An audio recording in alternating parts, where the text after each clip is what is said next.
Good morning, everyone. It was a long night for many North Carolinians along our coast. Most of southeastern North Carolina is out of danger.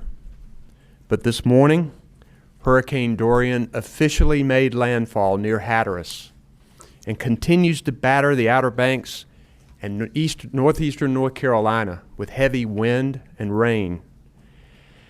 The danger right now is the rising storm surge of 4 to 7 feet and flash floods as the hurricane churns along the coast. Flash flood emergencies have been issued for Dare and Hyde counties, and officials are telling people to get to the highest point in their houses. There is significant concern about hundreds of people trapped on Ocracoke Island. There are rescue teams ready as soon as they can get in. This latest development shows that we cannot yet let our guard down. For the Outer Banks and northeastern North Carolina, continue to shelter in a safe place, keep off the roads, and stay alert. We currently have more than 215,000 power outages, and crews are working hard to restore power to those customers, and we should see those numbers drop throughout the day. There's still significant rain falling in eastern North Carolina, and it will continue to rain through much of the day. There are more than 70 roads that are impassable due to flooding or debris, and Transportation Secretary Trogdon will provide specifics in just a minute. There's still a high risk of flash flooding in northeastern North Carolina, so don't drive on roads covered with water. Those waters can rise quickly, and it only takes a few inches of running water to wash a vehicle away. Barricades on roads are there for your safety, so don't drive around them. Don't put your life or the lives of first responders in danger. And we know a number of tornadoes touched down yesterday, but thankfully there were no reports of serious injuries because of them. There was significant damage, however. Since the risk remains, make sure you have a way to receive weather alerts in the event of a tornado warning. Right now we have 78 shelters open for those needing a safe place to stay, and more than 4,500 people stayed in those shelters overnight. Our public and private partners, along with many volunteers, are helping to make those available. Thanks to everyone who made preparations, and thanks to those who evacuated. And also thanks to our first responders, some of whom are still in harm's way. For those who evacuated, stay away until those evacuation orders are lifted, and listen to your local emergency officials. If you evacuated, watch your local government website and social media channels for instructions on re-entry. I have lifted the evacuation orders for barrier islands in the southeastern part of our state, and local officials are making decisions about when it's safe for people to return.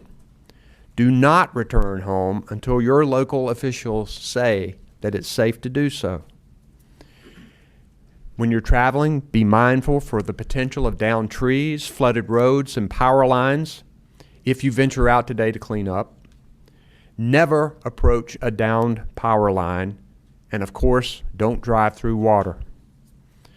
Remember to dial 911 only in an emergency, and for shelter, food, and non-emergency information assistance, dial 211.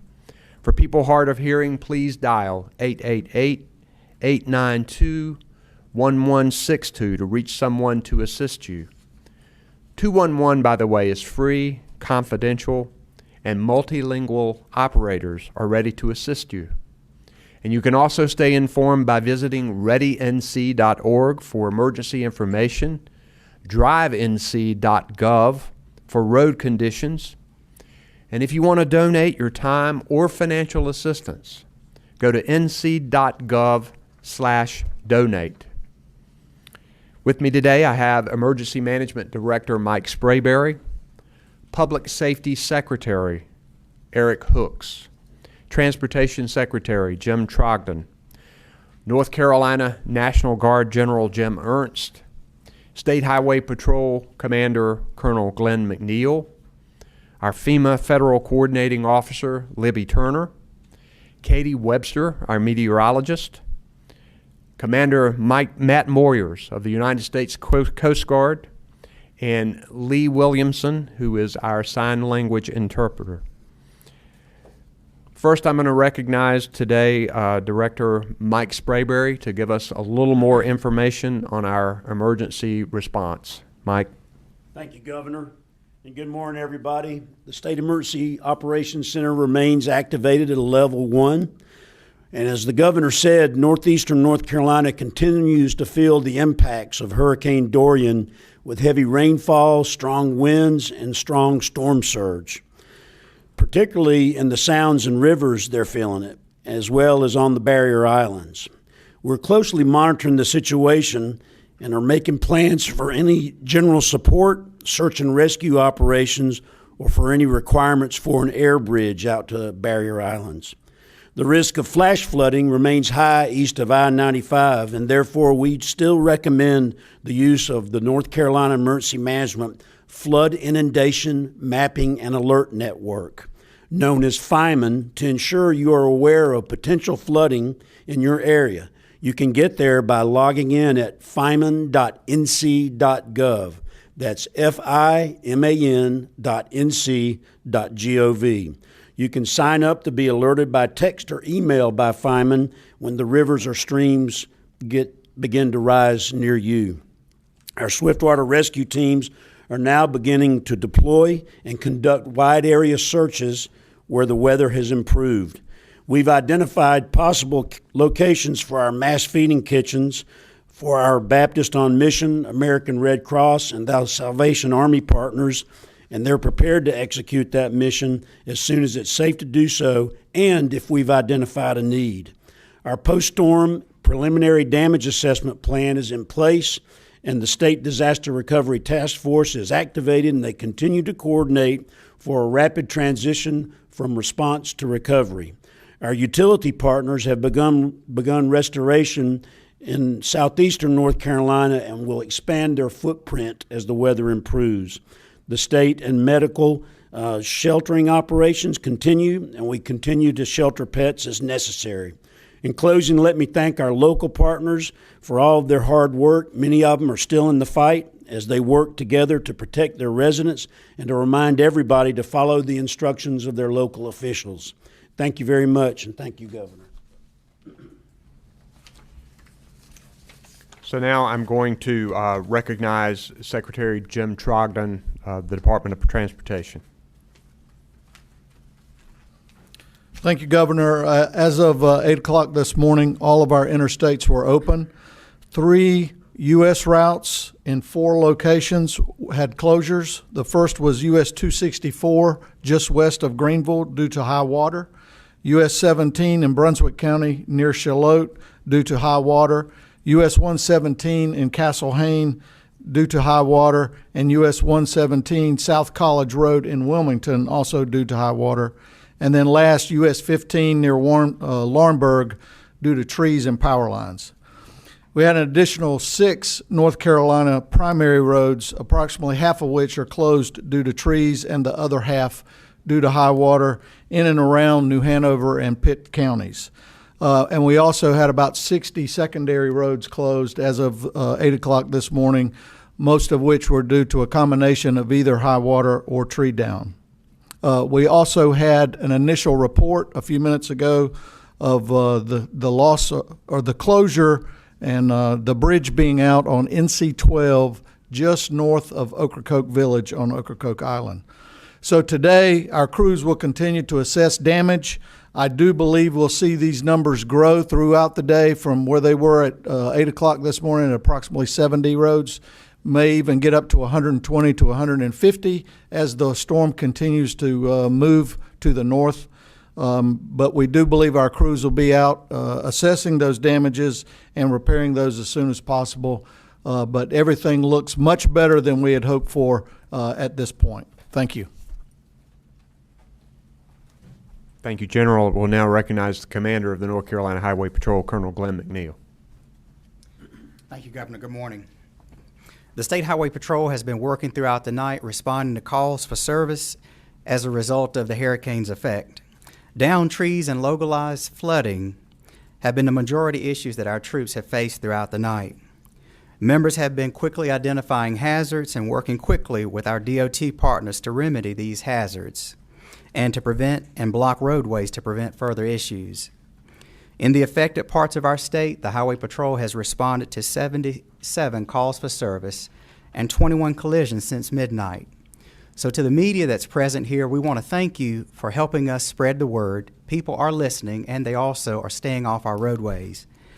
We also ask the public to please heed the safety warnings that the Governor and Director Sprayberry has given regarding the need to urge to want to run back and rush back to your areas and to your homes in the affected areas. Please wait until the all clear signs are given by local authorities.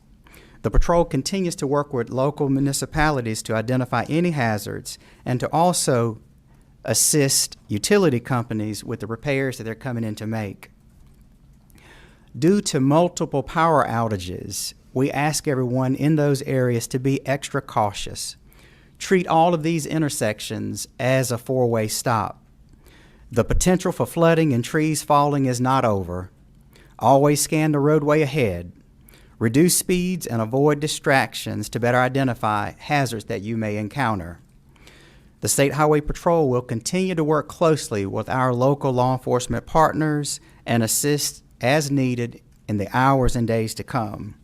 Please continue to utilize drivenc.gov for up-to-date information regarding highway conditions. Thank you. Thank you, Colonel. I'm now going to call on Commander Matt Moyer of the U.S. Coast Guard to talk about our port situation. Thank you, Governor. Morning, ladies and gentlemen. With respect to the Port of Wilmington, including Matsu, the Military Ocean Terminal Sunny Point, the Coast Guard, in concert with our local, state, federal, and industry partners, is currently conducting assessments of all of our waterways. We hope to open the Port of Wilmington with restrictions as early as this afternoon based on the outcome of those assessments. We will conduct similar assessments of the Port of Morehead City once the storm passes and it's safe to do so. Thank you, and thank you, Governor. Questions?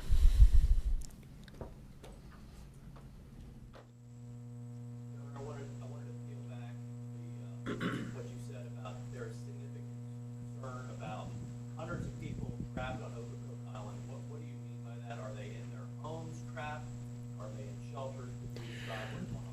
Well, Ocracoke Island obviously is surrounded by water. There is significant storm surge and flash flooding, and we understand that the waters are rising quickly there. There have been emergencies issued by Dare and Hyde County, and they are telling people to get to the highest point in their homes to be safe.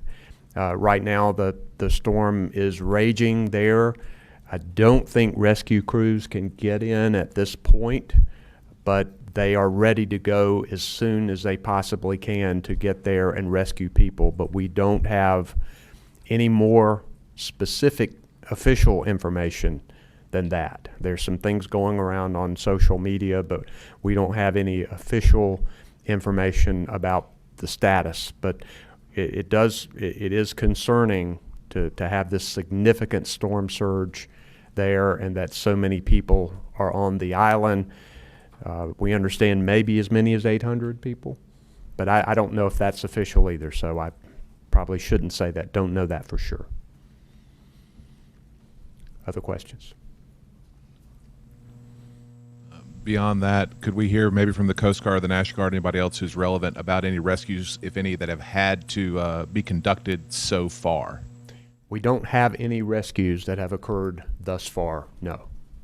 And then one other, is it possible, Director Sprayberry, we may not need the mass feeding kitchens? It sounded like that was a potential, not a definite at this point. So we're not going to say no just yet because, as the governor said, we're still having the storm effects impacting on northeastern North Carolina. So once the storm passes, we'll analyze what the need is, and then we're prepared to rapidly go in there and set up a mass feeding operation. We've got all of our partners here at this time, and we're ready to execute the mission if we see that demand signal. Governor, echoing what Secretary Trogdon said, I mean, I've heard a lot of doom and gloom this morning and concern because you don't want people to let their guard down, and I get that. But he said that things look much better than even he had hoped for yesterday. Is there I know you don't want to say much until this thing is completely gone, but is there some relief this morning, at least for the southern middle to for the southeastern part of North Carolina, although we haven't done damage assessments yet, so some people may be tragically affected that we don't officially know about, but just preliminary reports we're getting from local government officials, then at least in the southeastern part of the state, the storm is not as bad as feared, which is a positive thing. But we have to remember that this storm is still raging in the northeastern part of our state, in the Outer Banks, and things potentially there could be worse than we had feared. So we just don't know yet. And I think what I've instructed people to do is to make sure we're continuing to be ready. We will ratchet down the assets and the personnel that we need depending on the threat that is still there. We obviously are mindful of taxpayer money, but I think most people want us to be over-prepared rather than under-prepared. And that's what we're doing this morning. I'm sure that we will be ratcheting down things in the southeastern part of the state and maybe even transferring assets to the northeastern part of the state, depending on the damage there and the necessity for search and rescue teams and swift water rescue teams. If I may follow up with Secretary Trogdon, Sure. Yesterday we asked about the drones. Have you, in the southeastern part, the roads and areas that were affected badly by Florence, have you flown those? Have you looked at those? We've flown 7 missions so far that I'm aware of. I haven't seen the data yet, though. And to expand on my perspective, I was speaking solely from the transportation. As you know, that doesn't look at the human element, impacts to housing, all those, but purely from a transportation. A great example would be, as the storm passed today, we're at 75 roads this morning. Compared to Florence, I think I was already at 750 by the same time period, and it grew by the next day to 1,600. So we're keeping our fingers crossed, but in the south, as the governor says, is exactly correct. In transportation, the tree debris has been what we're seeing more of than previous storms, and that's easy to repair. Are there any reports of injuries in the northeast part of the state along the Outer Banks, barrier islands? And the second question, when do you expect to be able to get crews into Ocracoke? Mike, I'll let you handle that. Yes, sir. So we don't have any granularity on what's actually happening out on the barrier islands. We have heard unofficially that there could be, hundreds of people that are trapped out there. We don't have a really good number on it. We're in contact with the folks out on Dare and Hyde and Currituck and those counties, so, but they're mainland. And so it's tough to really get a good read on what's actually happening out there. Relative to the question about the weather, I think our meteorologist is telling us that the storm should be pretty much moving out to the northeast by this evening. And so what we're doing is we're now moving aircraft forward so that we can quickly get in there once it's safe to fly. We'll also have swiftwater assets and urban search and rescue teams for any structural collapses so that we can punch in, and if we need to do an air bridge over to a barrier island, we can do that. So we'll be prepared once it's safe and the weather's cooperating. No reports of injuries yet? Not yet.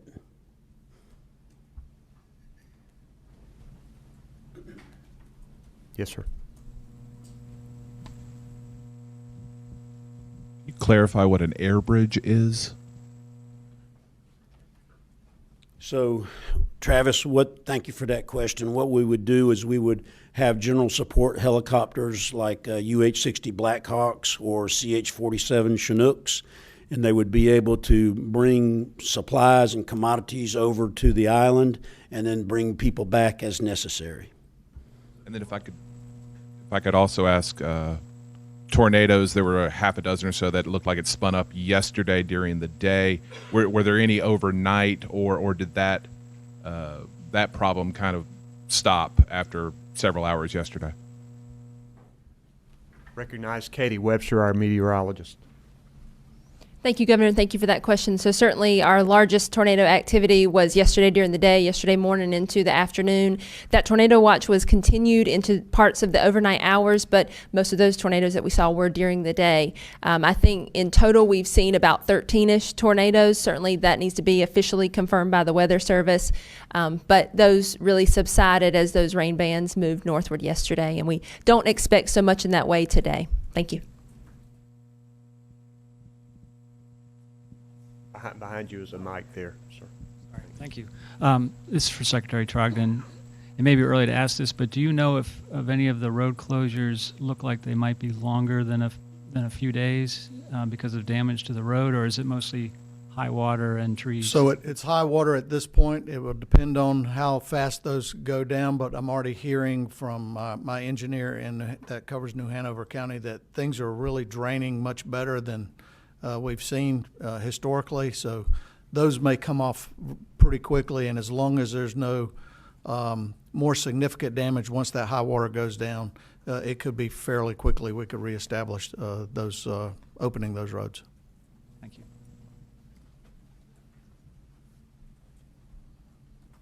No further questions. We'll be back at 4 today. Thank you.